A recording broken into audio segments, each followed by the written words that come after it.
Alright guys, so check it out.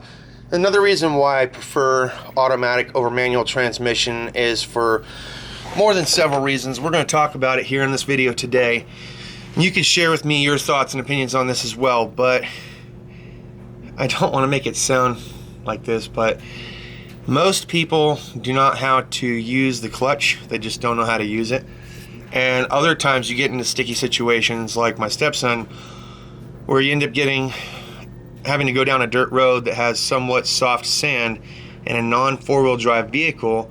Maybe it is four-wheel drive, and you're using the clutch a lot so you don't kill the car, essentially, at low RPM.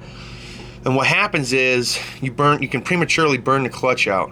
And I think that's what happened here. At first I was thinking it was an engine mount or a trans mount, because it only happened during deceleration at higher RPM, and if you were to pop the clutch or try to go in reverse. But let me show you.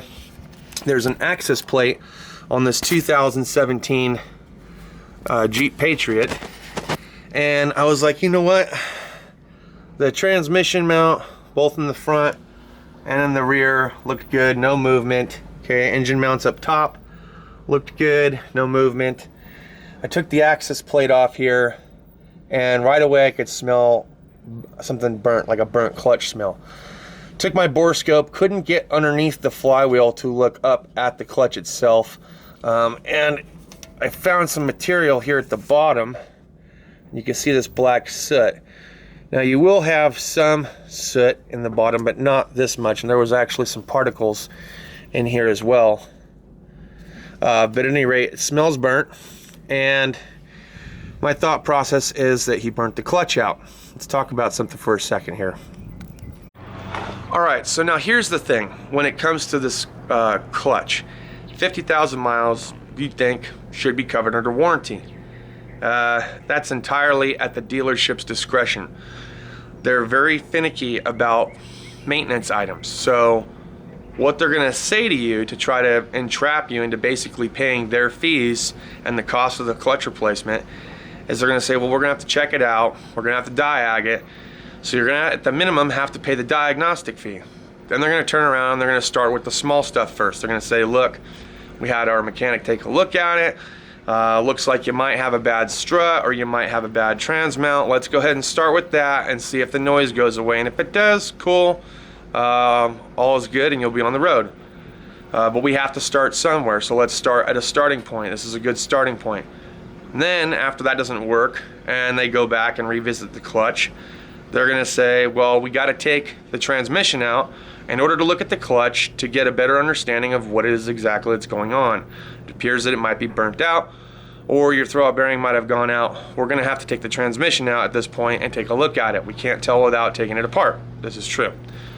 So they get the transmission out, they realize that the clutch is pretty much shot, burnt, whatever, and they need to do the throwout bearing and the clutch. And you can get a clutch kit for about $300, but there's an upsell factor.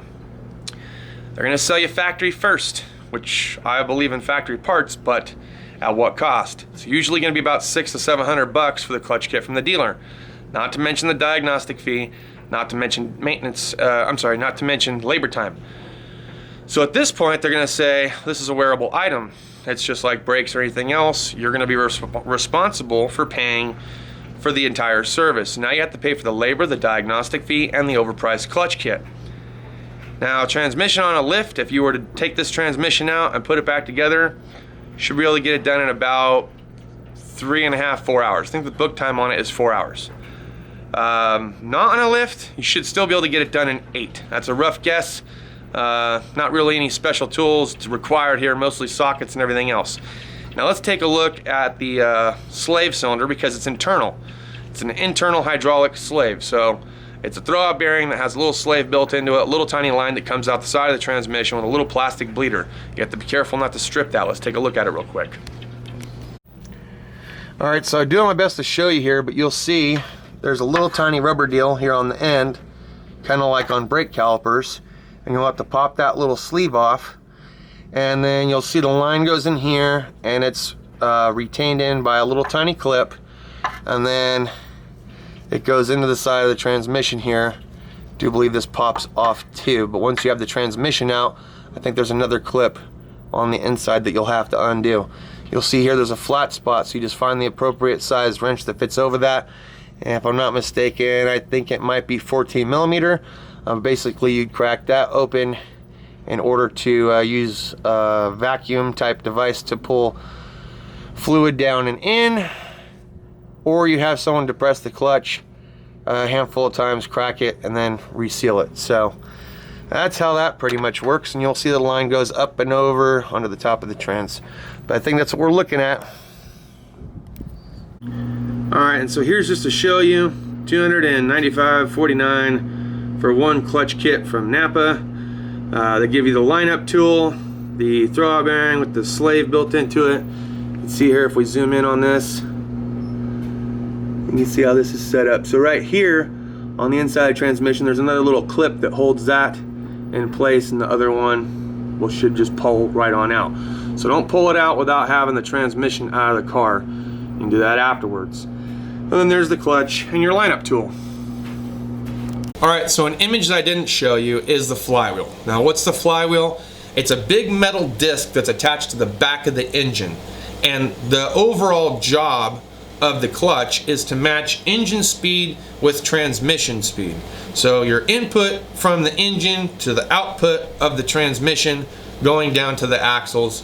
This throwout bearing has a fork usually, but unless it's hydraulically driven, will actually move this. If it's hydraulically driven, there's a bellows boot, and the throwout bearing goes back and forth, depresses against the fingers, which then puts the clutch plate against the flywheel to help you match engine to transmission speed so you can get into the right gear set.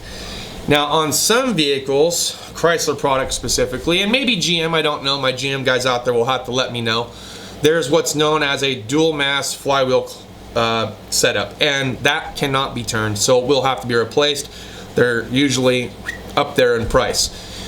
But if it's a generic flywheel, it should have no problem turning it, or replacing it will be fairly inexpensive. You might be looking at maybe $100 to replace it. Think of it like a rotor, okay? So you can either have it machined or you can just replace it as a whole. Now, depending on how bad it's burnt or if there's any grooves, depends on like if you should change it or not. Most time if there's bluing or if there's any heavy grooves, you're gonna wanna turn it or replace it. That bluing can be turned out, it's not a big deal. Depending on how deep the grooves are, so if the fingers or that friction material came apart and dug into the flywheel, it may be turnable, it may not be turnable. On a dual mass flywheel clutch, way different, not turnable. We've replaced pretty much every single one when I was at the dealership. So some things that I told you in the beginning why I don't like manual transmissions or stick shift, standard, however you want to word it, is because this wearable item does require you to take the transmission apart. There's a lot of people out there that will disagree with me and like, hey, well, that's not such a big deal or whatever. You know, in an automatic transmission, you don't have to worry about replacing the clutch, so you might get a lot more longevity out of it. And most people, like I said earlier in the video, don't know how to drive a stick shift or standard. And what happens when you get into a sticky situation is that you have the clutch pedal not fully depressed and you're creating unnecessary friction, which then causes the soot and powder, and you could possibly destroy the clutch. Just take your hand, for example, and rub it across the surface over and over and over and over, and you'll feel your fingers will get warmer and warmer and hot to the point where you feel like you need to stop. Unfortunately, you can't feel the clutch like that, and what happens is you burn it out, and then you got to change it out. So that's why I think that for some people, I think the automatic transmission is going to last a lot longer for you. Now, the other thing about manual transmissions versus automatic transmissions is in a manual transmission, usually you have a different viscosity of oil, more of like a thicker, like a gear oil almost. Some of them might still take regular ATF or transmission fluid, but it's gear sets with synchros and hubs that move back and forth to engage certain gear ratios that you're trying to achieve, whether it's first, reverse, or what have you. Now, in an automatic transmission, now you've seen that the clutch plate, okay, in an automatic transmission, there's a whole bunch of little clutches, and they have internal fingers and snap rings and everything holding it together, and then you have planetary gear sets, and as they're moving together, they're moving things in and out. And what happens when you get slippage in an automatic transmission, RPMs go up, vehicle goes nowhere, right? You might find that you don't have reverse all of a sudden, or you lose first gear or second. It's got hydraulic passages going through the valve body, detents, little tiny marbles, little balls that roll through the valve body with fluid to achieve certain gear ratios. And if fluid's not changed regularly, you could essentially burn out the system. Also, if you have gone an extended period of time without changing your fluid, and then all of a sudden you change it, well, you're changing the viscosity, because the burnt material that had fallen off was slightly thicker than the regular ATF fluid if it was new. And now that that has changed, now you can possibly change its shifting pattern, and you could actually lose a gear as well. These are just the troubles that you run into with vehicles, whether it's automatic or manual. But I think an easier vehicle, especially if you're a younger driver, is to just stick with automatic and get a better idea of it. Rock crawling, I know a lot of guys that prefer stick shift over automatic. I prefer automatic because I don't want to focus on 3 different pedals or 2 different pedals and an e-brake while I'm, messing around out in the dirt. Automatic transmission, you just 1 foot, gas, brake, things like that. So something to think about. When is it gonna fail? I don't know. As I told him, it doesn't look bad. I've seen worse. You could get a few weeks, a few months, could be a couple years. I don't know. But let's talk about something else real quick before we wrap this video up. Warranty. What's covered under warranty? So I was just talking with RUSTBELT mechanic about this, and what's covered under warranty is basically this. For wearable items like brakes, hoses, things like that, it's usually like 12-month or 12,000 miles. The second portion of the warranty is usually 336, so 3 years, 36,000 miles, whichever comes first. Things that would be covered under that would be like your clutch, possibly a water pump, I don't know. We're going to get into more specifics later. I think it would be a great topic. I was talking with Kyle about it a little bit. We might do a live stream and discuss some of the ins and outs of it. And then the last one is your 50-60, your 5-year, 60,000 mile warranty, and that's going to be your bigger items in the powertrain, which would be like your engine and transmission.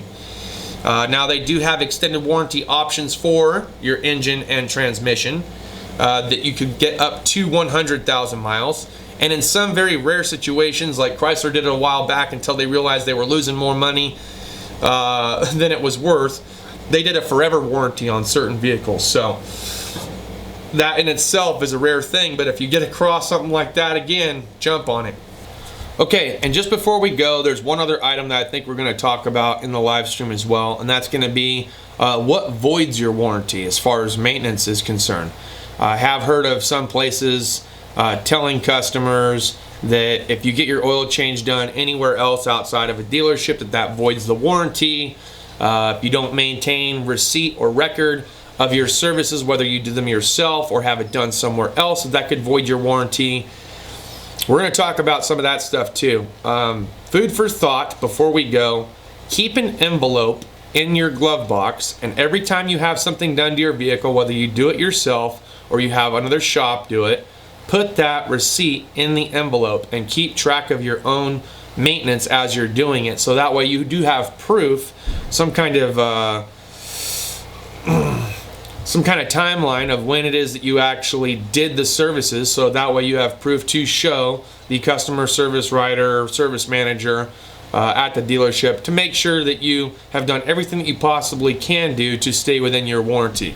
But we're going to talk about that more in the live stream. Kyle, who's still currently at the dealership, is going to know more of the ins and outs, whereas it's been a couple years since I've worked there and I've forgotten some of the things that follow. I remember quite a bit, but I have forgotten some of the things that follow as far as like what's acceptable and what's not acceptable as far as keeping with your maintenance and avoiding being outside of your warranty. That's all I got for this video. Thanks as always for watching. I appreciate it. If you liked the video, give it a thumbs up. If you didn't like the video, give it a thumbs down. If you'd like to comment on any part of this topic, feel free to do so down in the comments. And when we do the live stream, please feel free to come by. I don't know if we're doing it on Kyle's channel, Rust Belt Mechanic, or my channel. I'll put the link to his channel down in the description for you guys. If you're not already subscribed, make sure to go over and check out Rust Belt, and we'll talk about it. Thanks as always for watching. We'll see you guys soon. Deuces.